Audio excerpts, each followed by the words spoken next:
Good morning, ladies and gentlemen. I have a couple pieces of information I want to release to you. First of all, regarding the victims, we are still working to identify them and make notifications, so we will not be releasing any victim's name at this time.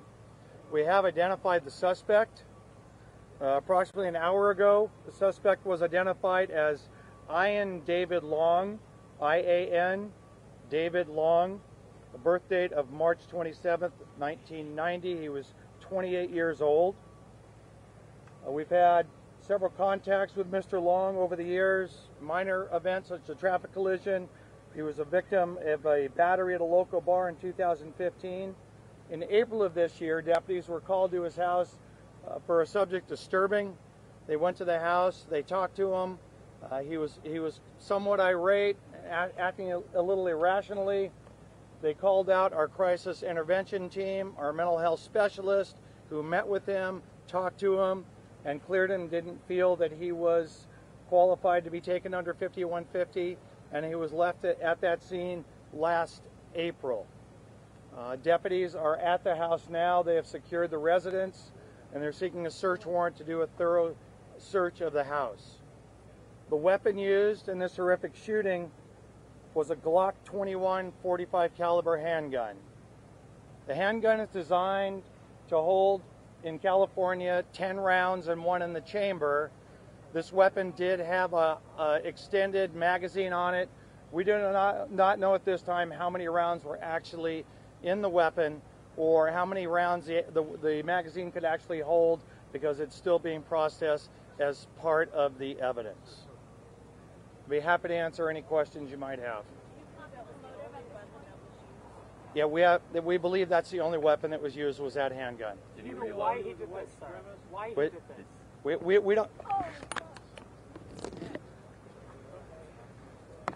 We don't. We don't know if he.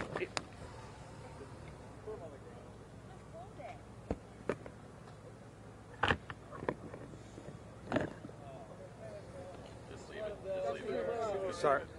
We don't know if he reloaded his weapon or not. We're still interviewing witnesses. There's not necessarily indication that that happened. It appears he walked up to the scene. He shot the security guard that was standing outside. He stepped inside. It appears that he turned to the right and shot several of the other security and employees there, and then began opening fire inside the nightclub. We don't have any other details to confirm an exact chronology about what happened. We will provide that to you as we bring all of our witness statements together, and we feel more comfortable about talking about that. Do you have any idea of a motive? We have no idea what the motive was at this point. Did he purchase a weapon legally? Was the incident in April? Did that happen at his home?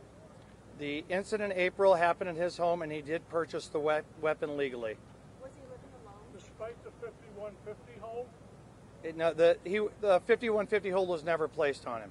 The mental health experts out there cleared him that day.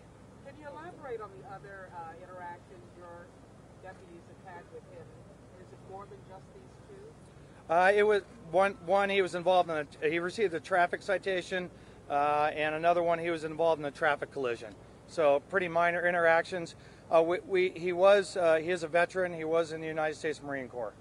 We heard he maybe suffered from PTSD from the crisis team. I understand that was part of the discussion when the deputies went out to the call with the crisis team, that felt he might be suffering from PTSD, basing that the fact he was a veteran and had been in the Corps. Can you clarify any more on how the deputy was shot? When Sergeant Helis and the Highway Patrol officer went in, they immediately exchanged gunfire with the suspect, and that's when this Sergeant Helis was shot several times. Do you know the date he was discharged from the Marine Corps? No, I have no idea about his service record. Do you know when the suspect was shot? He shot himself, or how he died? We believe he shot himself. When the officers went in and made re-entry, they found him already deceased. Where inside the bar was he found? How long before? He was found inside an office just adjacent to the entry to the bar. It's our understanding that Sergeant Helis was able to hold his life right before he ran into the bar. Sergeant Helis was having a conversation with his wife on the phone, as he does several times during the shift, and said to her, "Hey, I got to go handle a call. I love you. I'll talk to you later." Did the gunman say anything to any of the victims? How much time expired from the first shot? Not as far as we know at this point.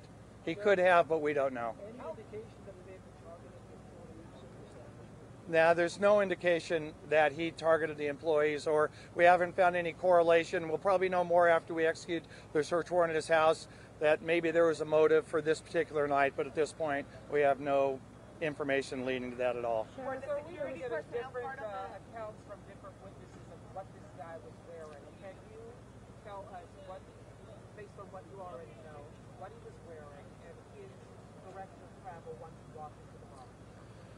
All I know about his direction of travel is he went in and he turned right and fired at the employees that were standing there. He was, my best recollection from 7 hours ago, he was wearing a black sweater, and I don't remember what color pants he was wearing. I apologize. Mask at all? What time No, expired? not when we went inside. He was not. How soon did the police respond after the first shot? 2.5 minutes.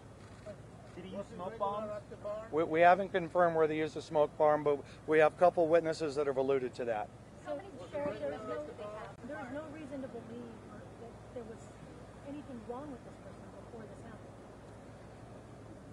Well, I mean, you can say there's no reason to believe it, but I mean, obviously he had something going on in his head that would cause him to do something like this. So he obviously had some sort of issues. No.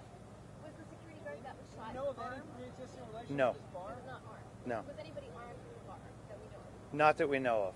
Is he from Thousand Oaks? Do you know of any pre-existing relationship with this bar? Why this particular location? There's no connection as of yet. Do you know how this ended? We heard from a few witnesses whether it was just that someone was turning the weapon on himself or someone was trying to approach him or how this acquisition. Yeah, we don't know. We know that once Sergeant Helis and the Highway Patrol officer engaged him, the shooting inside stopped. So we don't know if he then went back in the office and shot himself or how that really transpired. And the suspect lives in Thousand Oaks? He lives in Newbury Park. Senator, why do you think this keeps happening in the United States of America and not in comparable rich democracies? That's a pretty challenging question. I think we see unfortunate, horrific actions that happen all over the world, and I don't know if it happens more in the United States or doesn't. I'd have to read the stats. It does. Why do you think that is? Well, I don't know. If I knew the answer to that, I'd do something to stop it. Can you talk about the training that Sergeant Helis and the other members of law enforcement have for an active shooter situation just like this, and how that helped when they arrived on scene? Well, as we talked about at the wee hours of the morning, post the Columbine shooting, how we approach active shooters changed completely. Instead of waiting and surrounding and bringing our SWAT team, the officers are to immediately engage and try to stop the target and stop the killing. And that's exactly what happened here. Do you believe they helped save lives? There's no doubt that they saved lives by going in there and engaging with the suspect. Who knows? Who knows? We don't know how many people there. I've heard anywhere from 150 to 200 people in there. So this, not that by any means the loss of 13 lives is good, but it could have been much worse. How many people were in the bar? I don't know. Is it your belief that this was random, or do you really think that he was targeting, even though you don't know who or what it might be? Well, I don't think it was random. He's a resident of this area, and I would have to. Common sense would speculate that there's some reason he went here. He probably knew about it, but I don't think it was just. It's not like he was driving down the freeway and decided I'm going to get off here. Sheriff, do we know the age ranges of the victims? Targeted any specific victims inside of that? There's nothing to lead us to believe that actually happened. Can you hear us some of the heroics performed by people inside, saving some 30 people? What do you want to say about that? It's just amazing. There were probably 6 off-duty police officers in there from a couple different agencies, and I've already talked to a parent that came up and said they stood in front of my daughter. So it was amazing. It was amazing. What kind of how many people?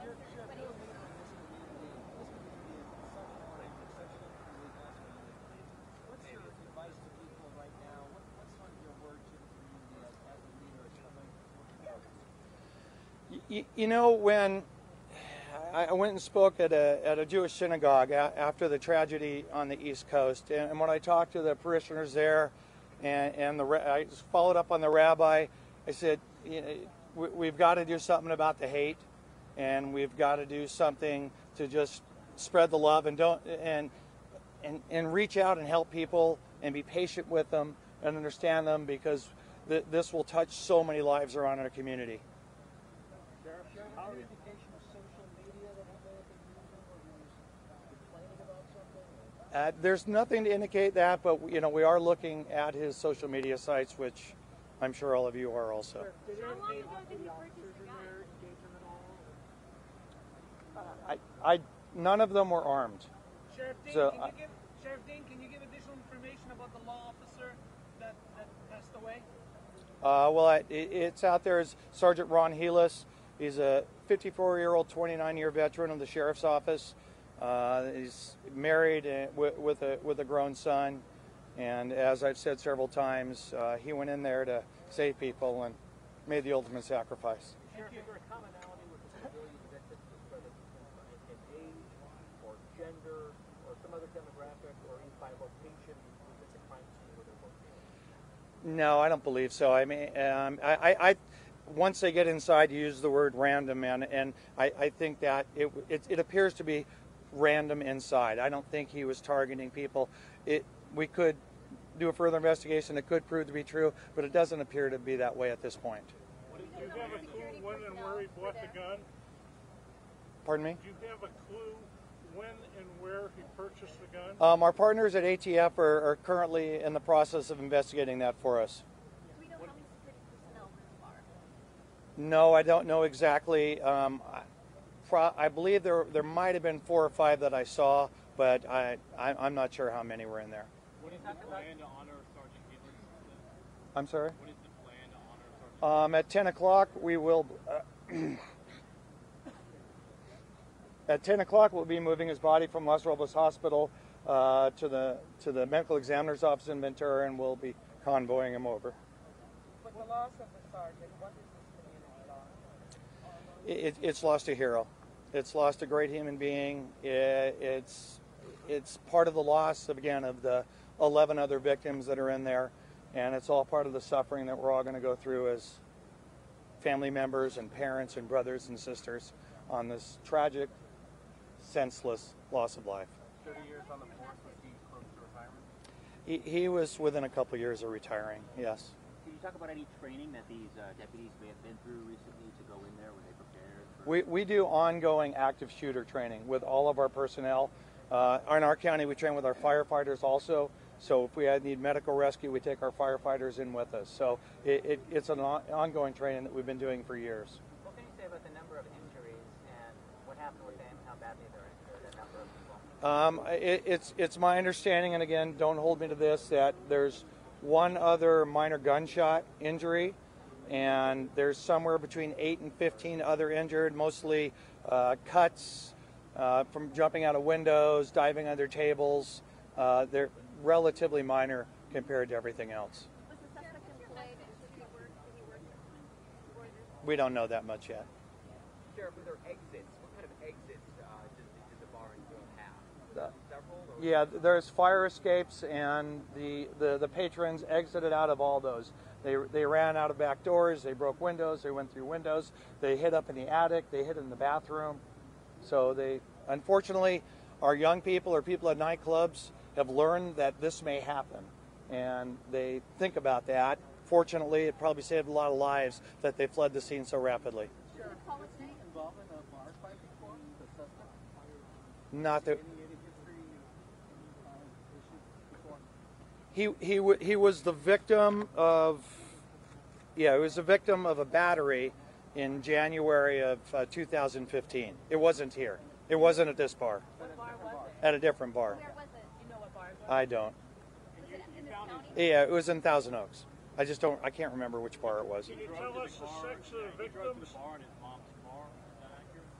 I'm not sure whose car it is. He drove to the bar in a car. I'm not sure who it's Do you registered know to. which car that is on the scene right Yes, yes, we do. now? Any other evidence in the We're still obtaining a search warrant to do that. We're not allowed to go in without the warrant. Do you know how long that shooting lasted from when he first opened gunfire?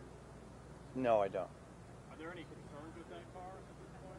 No, we put the bomb dog by it and everything, and we feel comfortable.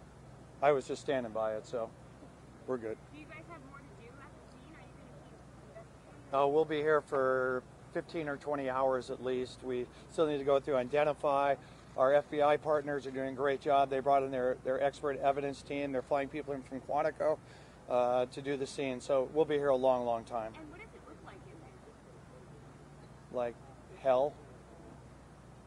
Can you tell us the sex of the victims, the ratios? No, we don't have those things identified yet. The search of the house, there's no other threats there either? We have the house secured.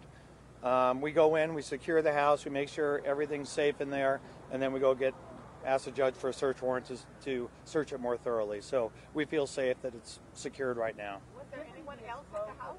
Have you reached out or made contact with any of his relatives? And have they indicated that there was something that may have been happening? We've had some conversations with some family members, and it would be premature to talk about that. It's still part of the ongoing investigation. Do you plan to stay on until the investigation is completed tomorrow? No, I'm no longer the sheriff, but tomorrow at midnight. But I will certainly be a part with the family. So for sure more on that show. Retiring tomorrow? I am.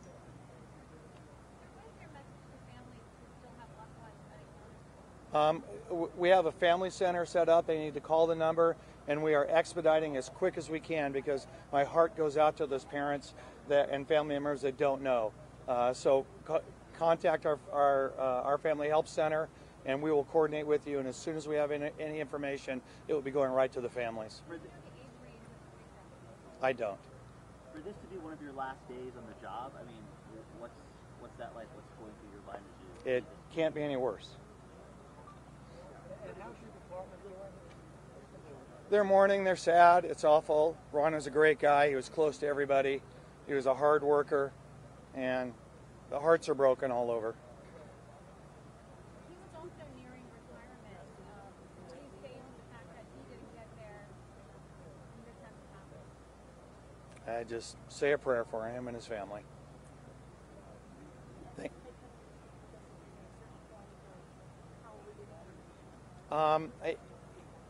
I don't know if it'll be me, but I think the next thing that would be important to you is when we can release victims' names, and we will do that as soon as we can. And if we can do it incrementally, we'll do that, so we don't have to wait, because I imagine some of the identifications are going to take longer. So, but candidly, that's going to be at least a couple hours. Yeah. Just talk about the weapon one more time and what you can tell based on the weapon and what was recovered. The weapon was a Glock 21, 45 caliber, and again, the weapon was designed in California to hold a magazine of 10 rounds and one in the chamber, but he had an extended magazine on it, but we have no way to know how many rounds he actually had in there. And that's illegal to have in California, that type of... The extended magazine, yes.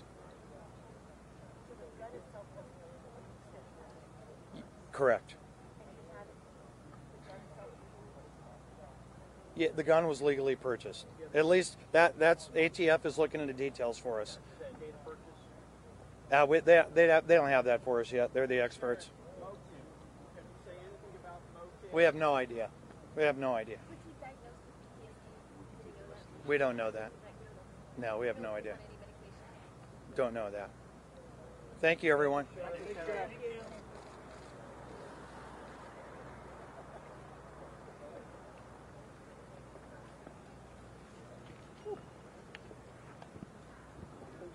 In order.